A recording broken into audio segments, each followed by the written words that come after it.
ঘূর্ণিঝড় রেমাল আর রেমাল নেই, সেটি মূলত দুর্বল হয়ে গভীর নিম্নচাপে পরিণত হয়েছে। সকাল 10টার দিকেই কিন্তু আসলে বিষয়টি আবহাওয়া অফিসের পক্ষ থেকে জানানো হয়েছে। এরপরে আসলে এই ঝড়ের যে গতিবেগ, সেই গতিবেগ নিয়েই বারবার আসলে বলা হচ্ছিল, ব্রিফ করা হচ্ছিল যে এখন আমাদের কাছে যে সর্বশেষ যে তথ্যটি এসেছে, সেই তথ্যটি হচ্ছে যে ঘূর্ণিঝড় যে রেমাল, সেই রেমাল মূলত এই মুহূর্তে ফরিদপুরের দিকে অবস্থান করছে। সে ফরিদপুর থেকে মূলত ব্রাহ্মণবাড়িয়া হয়ে সিলেটের দিকে অগ্রসর হবে, এমনটি আবহাওয়া অফিসের পক্ষ থেকে জানানো হয়েছে। যে আবহাওয়া অফিসের পক্ষ থেকে যে বিষয়টি জানানো হয়েছে যে এই ঘূর্ণিঝড় রেমাল যখন ছিল, অর্থাৎ প্রথম দিকে যখন রেমালটি আসে, তখন মূলত সমুদ্র যে বন্দরগুলো ছিল, খুলনা, চট্টগ্রাম, কক্সবাজার সহ সেই মংলাই বন্দরগুলোতে 10 নম্বর মহাবিপদ সংকেত দেখানো হয়েছিল। পরবর্তীতে সকাল 10টার দিকে যেটি নামিয়ে মূলত করে দেওয়া হয়েছে 3 নম্বর বিপদ সংকেত। এবং অপরদিকে সমুদ্র যেহেতু এখনও পর্যন্ত উত্তাল রয়েছে, সুতরাং সেই জায়গাটি থেকে সমুদ্রে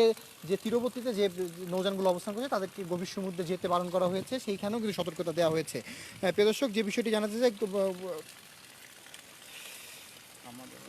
ঘূর্ণিঝড় রেমালের যে তাণ্ডব, সেই তাণ্ডবে কিন্তু ইতিমধ্যেই প্রধানমন্ত্রী শেখ হাসিনা তিনি তার আওয়ামী লীগের যে নেতাকর্মী রয়েছেন বিভিন্ন জেলায় উপজেলায়, সকল নেতাকর্মীকেই মূলত সতর্ক থাকতে বলা হয়েছে এবং তাদেরকে বলা হয়েছে যে সহায়তা, অর্থাৎ তার যে ত্রাণ সহায়তা, সেই বিষয়গুলো পৌঁছে দেওয়া এবং সাধারণ মানুষের যে ধরনের দুর্ভোগ হয়েছে বা যে ধরনের ক্ষয়ক্ষতি হয়েছে সেটির পাশে দাঁড়ানোর কথা বলা হয়েছে। এবং প্রধানমন্ত্রী নিজেও ক্ষতিগ্রস্ত এলাকাগুলোতে যাবেন, এমনটি তিনি জানিয়েছেন। এছাড়াও সর্বশেষ যে তথ্য, সেটি হচ্ছে এই ঘূর্ণিঝড় রেমাল যেহেতু ইতিমধ্যেই ফরিদপুর বা ঢাকা অঞ্চলগুলোতে আসলে আক্রমণ করেছে, সুতরাং সেই জায়গাটি থেকে মূলত ইতিমধ্যেই যে শাহজালাল যে ঢাকা যে আন্তর্জাতিক এয়ারপোর্ট, সেই এয়ারপোর্ট থেকে 10টি বিমানের ফ্লাইট ক্যান্সেল করা হয়েছে। এবং এই নিয়ে আসলে যেটি বলা চলে যে ঘূর্ণিঝড় রেমালের যে তাণ্ডব, সেই তাণ্ডব আসলে স্থলভাগে আসার পরে কমে গিয়েছে, তবে পুরোপুরিভাবে আসলে এই তাণ্ডব বা রেমালের যে দুর্বলতা, সেটি কিন্তু এখনও পর্যন্ত ঘটেনি। তার কারণ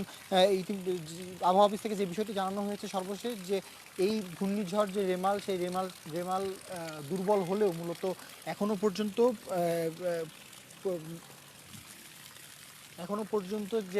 যে বিষয়টি, অর্থাৎ পুরোপুরিভাবে নির্মূল হয়নি। কারণ এটি হতে সাধারণত যে ভারী বর্ষণ বা যে ধরনের বৃষ্টি হচ্ছে, বৃষ্টির ফলে আসলে এই ঝড়টি হতে মূলত মূলত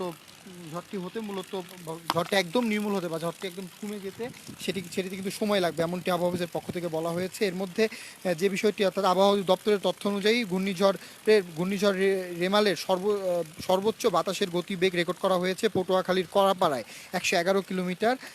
24 ঘন্টার সর্বোচ্চ বৃষ্টিপাত 125 মিলিমিটার রেকর্ড করা হয়েছে কক্সবাজারের কুতুবদিয়ায়।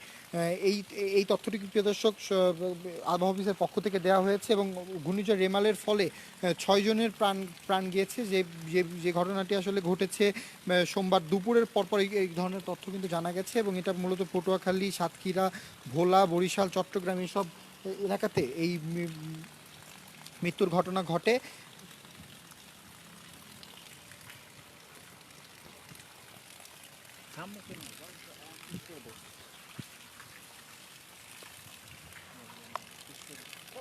দর্শক, যে বিষয়টি আসলে আরও বলতে চাই, যে ঘূর্ণিঝড় রেমালের ফলে আসলে এই যে রেমালের যে তীব্রতা, সেই তীব্রতা কিন্তু ইতিমধ্যেই কমতে শুরু করেছে। এবং যার ফলে আসলে প্রচণ্ড পরিমাণ বৃষ্টি হচ্ছে রাজধানীতে জলাবদ্ধতার সৃষ্টি হয়েছে। কিছুক্ষণ আগেও আমরা আপনাদেরকে দেখানোর চেষ্টা করেছি রাজধানীর বিভিন্ন সড়কে যে জলাবদ্ধতা, সেই জলাবদ্ধতাতে সাধারণ মানুষের যে দুর্ভোগ, সেই দুর্ভোগের কথা জানানোর চেষ্টা করেছি। এবং এখনও পর্যন্ত যে নদী বন্দরগুলো রয়েছে, সেই বন্দর এরিয়া বা নদীর যে বন্দরগুলো রয়েছে, সকল এরিয়াতেই মূলত যে ঘূর্ণিঝড় রেমাল, সেই রেমালের যে তীব্রতা, সেই তীব্রতাটির ফলে মূলত যে ক্ষয়ক্ষতি হয়েছে, সেই ক্ষয়ক্ষতি কিন্তু এখন আসলে হিসাব নিকাশ করা হচ্ছে। এবং অনেক অংশে আসলে সাধারণ মানুষের যে দুর্ভোগ বা যে ধরনের বিপর্যয় ঘটেছে, সকল কিছুই আসলে এখন দেখে মূলত আসলে ত্রাণ সহায়তা সহ যে বিভাগগুলো রয়েছে, যারা আসলে এই বিভাগগুলো নিয়ে কাজ করে, তারা আসলে এখন এই ক্ষয়ক্ষতির পরিমাণগুলো খতিয়ে দেখছে। তবে যে বিষয়টি আবহাওয়া অফিসের পক্ষ থেকে মোটা দাগে বলা হয়েছে, যে এখনও পর্যন্ত আসলে ঘূর্ণিঝড় রেমালের যে প্রভাব, সেই প্রভাব আসলে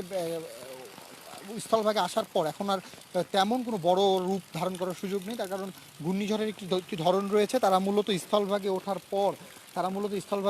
পর দুর্বল হয়ে যায়। এবং দুর্বল হয়ে গেলে মূলত তাদের যে ঘূর্ণিঝড়ের যে তাণ্ডব সেই তাণ্ডবটি আসলে থাকে না।